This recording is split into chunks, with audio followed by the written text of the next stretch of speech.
उत्तराखंड शहीदों को श्रद्धांजलि। उत्तर प्रदेश के जनपद मुजफ्फरनगर के रामपुर तिराहे स्थित उत्तराखंड शहीद स्मारक पर बुधवार को उत्तराखंड के मुख्यमंत्री पुष्कर सिंह धामी ने पहुंचकर शहीदों को श्रद्धांजलि अर्पित की। आपको बता दें कि 1 अक्टूबर 1994 को उत्तराखंड को अलग राज्य बनाने की मांग को लेकर हजारों आंदोलनकारी महिलाएं और पुरुष आंदोलन के लिए दिल्ली जा रहे थे, लेकिन उस समय की तत्कालीन सपा सरकार द्वारा मुजफ्फरनगर जनपद के इसी रामपुर गांव में इन आंदोलनकारियों पर गोलियां चलवा दी गई थी, जिसमें कई आंदोलनकारी शहीद हो गए थे, जबकि बहुत से लोग घायल भी हुए थे। इस दौरान बहुत सी महिलाओं के साथ ज्यादतियां की गई और इस घटना के कुछ समय के बाद उत्तराखंड के अलग राज्य बनने के बाद उत्तराखंड सरकार द्वारा इन शहीद आंदोलनकारियों की याद में मुजफ्फरनगर के रामपुर तिराहे पर एक शहीद स्मारक बनवाया गया था। बस तब से लेकर आज तक हर 2 अक्टूबर को उत्तराखंड के मुख्यमंत्री यहां पर आकर शहीदों को श्रद्धा सुमन अर्पित कर श्रद्धांजलि देते हैं। आज रामपुर तिराहा कांड को पूरे 30 वर्ष हो गए हैं। इसी क्रम में आज भी सबसे पहले शहीद स्मारक पर उत्तराखंड के मुख्यमंत्री ने इन शहीदों को याद कर पुष्प अर्पित किए। इसके बाद महात्मा गांधी और लाल बहादुर शास्त्री की तस्वीर के सामने दीप प्रज्वलित कर श्रद्धा सुमन अर्पित किए गए।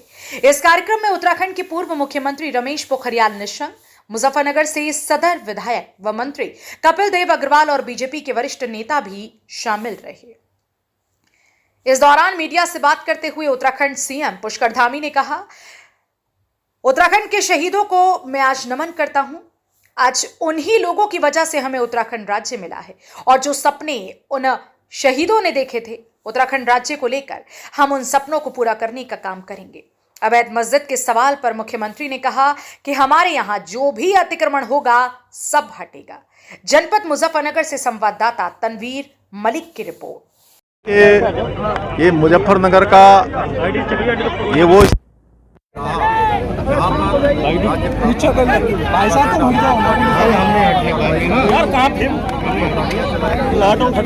बहनों के साथ बदसलूकी की गई, मैं उन सभी को अपने श्रद्धा सुमन अर्पित करता हूं। और यहाँ पर आकर हर बार हम एक संकल्प लेते हैं, एक प्रतिज्ञा लेते हैं कि उत्तराखंड के हमारे आंदोलनकारी, उत्तराखंड के राज्य प्राप्ति के लिए जिन्होंने अपना बलिदान दिया, उन सभी के सपनों के अनुरूप उत्तराखंड राज्य का निर्माण करेंगे। उस दिशा में हम आगे बढ़ेंगे और एक खुशहाल उत्तराखंड बनाएंगे। अब बोलो, दूसरा प्रश्न क्या है? सर, जैसे हिमाचल प्रदेश में वहाँ की सरकार ने अवैध निर्माण पे वो मस्जिद पे विरोध चलाया, हरिद्वार में भी मामला आया था अवैध मस्जिद। हमारे यहाँ जो भी अतिक्रमण होगा वो हम हटाएंगे। राज्य आंदोलन में जिन्होंने अपने प्राण न्यौछावर किए, जिनके कारण से हमको उत्तराखंड राज्य प्राप्त हुआ, उन सभी बलिदानियों को जिन्होंने अपने प्राणों की आहुति दी और उसी के कारण से हमको उत्तराखंड राज्य प्राप्त हुआ, उसमें हमारे रामपुर तिराहा गोलीकांड में जिन्होंने अपनी आहुति दी, उन सभी को मैं अपनी श्रद्धांजलि देता हूँ। उनको मैं इस अवसर पर नमन करता हूँ। भाई बहनों, ये दिन वास्तव में, जैसा अभी कपिल देव जी कह रहे थे कि ये दिन वास्तव में हमारे लिए बड़ा दुख का दिन होता है। आदमी मिशन जी ने बहुत विस्तार से बताया कि किस प्रकार से राज्य आंदोलन के लिए संघर्ष हुआ। और मैं भी बहुत छोटा था उस समय। मैंने देखा कि 1 सितंबर 1994 को खटीमा का गोलीकांड हुआ और बहुत ही बर्बरतापूर्वक वहां पर लाठियां चलाई गई, गोलियां चलाई गई और 7 लोग वहां पर शहीद हुए। उसी के प्रतिक्रिया स्वरूप अगले दिन 2 सितंबर 1994 को मसूरी का गोलीकांड हुआ और मसूरी के गोलीकांड के बाद रामपुर तिराहा का गोलीकांड हुआ। भाइयों बहनों, पृथक उत्तराखंड राज्य के लिए चलाए गए इस आंदोलन के दौरान हमारे आंदोलनकारियों को, हमारी माताओं बहनों को, हमारे नौजवानों को अनेक प्रकार से अत्याचार का सामना करना पड़ा, अत्याचारों को सहना पड़ा। और जो 2 अक्टूबर 1994 का दिन है, ये दिन बहुत ही एक गोलीकांड का काला अध्याय, सबसे क्रूर और गहरा जख्म देने वाला एक अध्याय है। और उत्तराखंड राज्य के लिए, उसकी अस्मिता के लिए शांतिपूर्ण आंदोलन कर रहे आंदोलनकारियों को तत्कालीन शासन प्रशासन द्वारा जिस प्रकार से अत्याचार किए गए थे और जिस प्रकार से यहाँ पर यातनाएं हुई और जिस प्रकार माताओं बहनों के साथ घोर बर्बरता पूर्वक और उनके साथ उस समय अत्याचार हुआ, उसको कभी भुलाया नहीं जा सकता। जब जब हम याद करते हैं तो वास्तव में याद आता है कि उनके लिए कितना कठिन समय था। बस रोकी गई, बस रोकने के बाद किस प्रकार से हर तरीके से एक निम्नतम स्तर पर जाकर उस आंदोलन को दबाने का प्रयास हुआ। मैं 2 अक्टूबर 1994 को रामपुर तिराहा गोलीकांड में जिन्होंने अपना बलिदान दिया, आंदोलनकारी रविंद्र रावत जी, सत्येंद्र चौहान जी, गिरीश भद्री जी, राजेश मकेड़ा जी, सूर्य प्रकाश थपलियाल जी, अशोक कैसी जी एवं राजेश नेगी, मैं कोटि कोटि नमन करता हूं, उनको अपनी श्रद्धांजलि व्यक्त करता हूं, क्योंकि इन लोगों ने हमारे बेहतर भविष्य के लिए अपने वर्तमान को त्याग दिया और तब जाके हमको यह उत्तराखंड राज्य प्राप्त हुआ। उत्तराखंड की जनता, उत्तराखंड के लोग सदैव इनके ऋणी रहेंगे, इनके ऋण से कभी भी उड़ नहीं हो सकते। मैं उत्तराखंड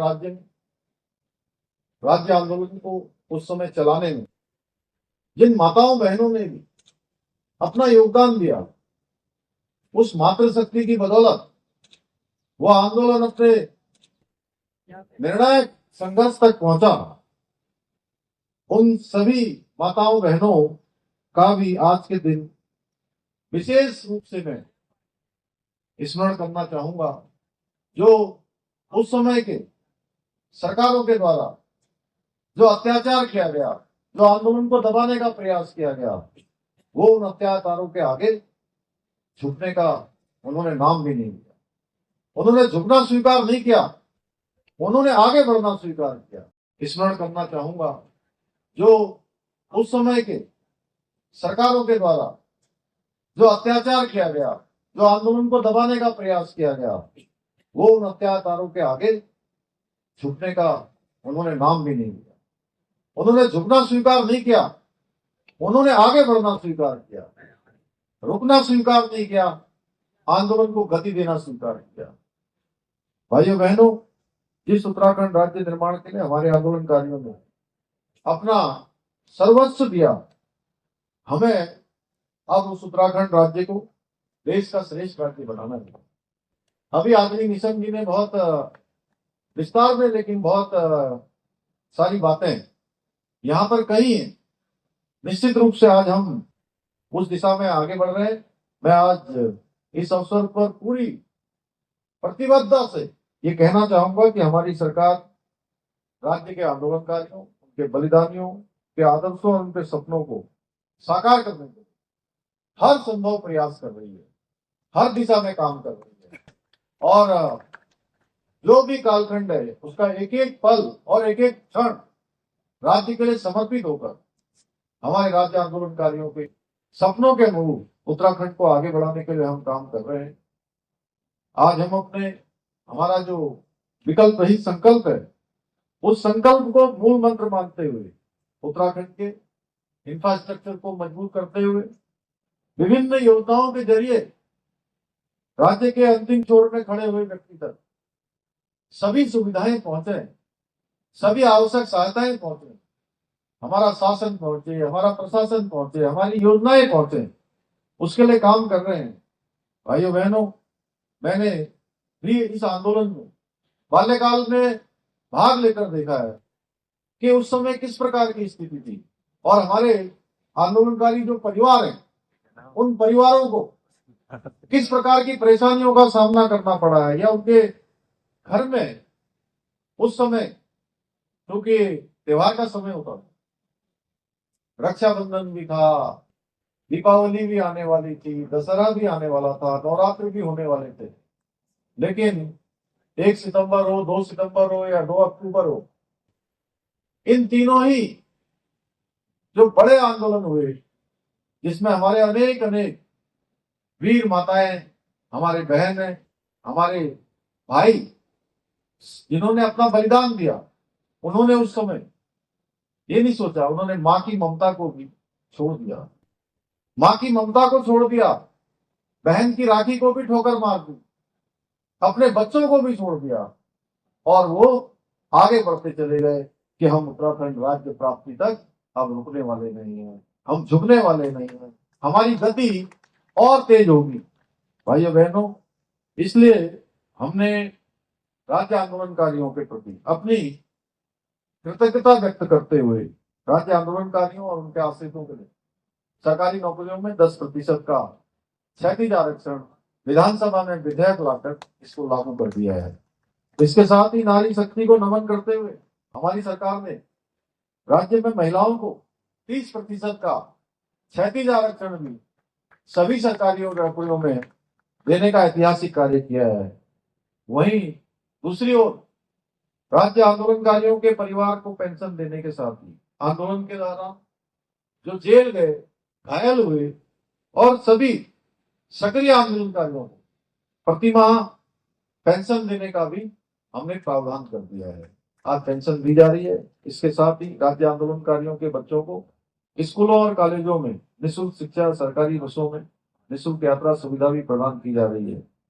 भाइयों बहनों, एक पृथक राज्य की परिकल्पना में हमारे प्रदेश के अंदर आज अनेक चुनौतियां हैं। आज देवभूमि उत्तराखंड का जो मूल स्वरूप है, वो मूल स्वरूप भी हमारा बना रहे, जिसके नाम से देवभूमि को जाना जाता है। पूरी देश दुनिया के अंदर हमारा सम्मान होता है कि हम देवभूमि के हैं, जिसके कारण से हमारी एक अलग पहचान है। पिछले दिनों हमारे राज्य आंदोलनकारी 10% का जब क्षैतिज आरक्षण विधानसभा में पारित हो गया, माननीय राज्यपाल महोदय ने अपनी स्वीकृति प्रदान कर दी, तो मेरा धन्यवाद करने आए थे। मैंने कहा आप सबको मेरा धन्यवाद करने के बजाय उत्तराखंड की देवतुल्य जनता का धन्यवाद करना चाहिए, जिसने उत्तराखंड राज्य के अंदर एक क्षैतिज आरक्षण विधानसभा में पारित हो गया, माननीय राज्यपाल महोदय ने अपनी स्वीकृति प्रदान कर दी, तो मेरा धन्यवाद करने आए थे। मैंने कहा आप सबको मेरा धन्यवाद करने के बजाय उत्तराखंड की देवतुल्य जनता का धन्यवाद करना चाहिए, जिसने उत्तराखंड राज्य के अंदर एक मिथक तोड़ा, एक परिपाटी बदली और लगातार सरकार में हमको सेवा करने का अवसर प्रदान किया, एक नया इतिहास बनाने का काम किया। आंदोलन भी हो गया, राज्य भी हमको मिल गया, बहुत सारे काम जो हमारे आंदोलनकारी सोचते थे, हमारे बलिदानी सोचते, उस दिशा में हम आगे भी बढ़ गए। अब हमको जो हमारे सामने चुनौतियां हैं, उन चुनौतियों का भी सामना करना पड़ रहा है। जिस प्रकार से हमारे राज्य आंदोलनकारियों ने राज्य प्राप्ति के लिए आंदोलन चलाया था, अब मैं सबसे अनुरोध करना चाहता हूं कि राज्य का जो मूल स्वरूप है, उस मूल स्वरूप को बचाए रखने के लिए भी हमारे राज्य आंदोलनकारियों को, हमारी मातृशक्ति को, हमारे नौजवानों को उसी प्रकार जागृत होकर काम करना होगा, उसी प्रकार से समाज में प्रहरी बनकर काम करना होगा।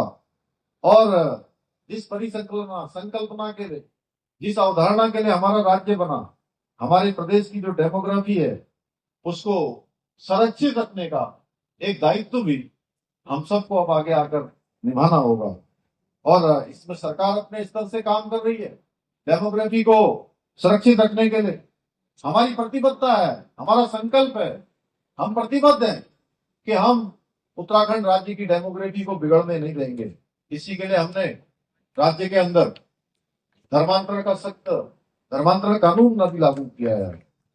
अतिक्रमण को हटाकर जो विभिन्न स्थानों पर, राज्य की सरकारी जमीनों पर, हमारी वन विभाग की जमीनों पर जो बड़े पैमाने पर अतिक्रमण था, लगभग 5,000 एकड़ से भी ज्यादा अतिक्रमण, आज उस अतिक्रमण को मुक्त करवाया है, उस कब्जे से उस जमीन को छुड़ाया है।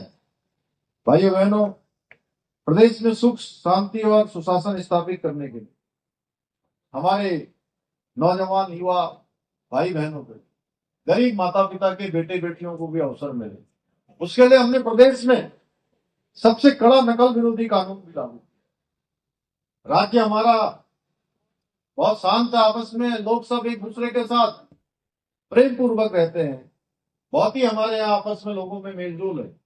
वो मेलजोल खराब ना हो, प्रदेश में सुख शांति खराब ना हो, कानून व्यवस्था बनी रहे।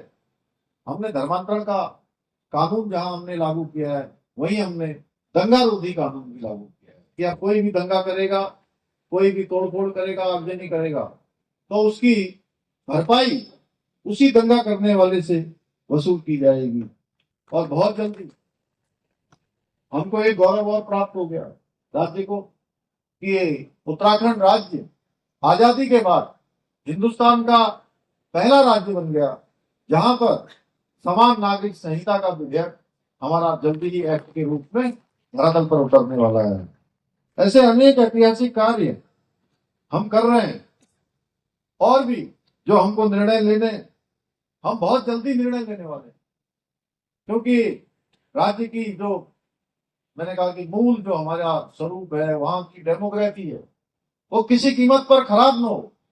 और ये केवल उत्तराखंड के लोग ही नहीं, उत्तराखंड के बाहर के लोग, उत्तराखंड के बारे में देश भर के, दुनिया भर के लोग इस प्रकार के विचार रखते हैं। इसीलिए हम बहुत जल्दी इन कानूनों के साथ ही उत्तराखंड में एक सशक्त भू कानून लाने की भी हम तैयारी कर रहे हैं।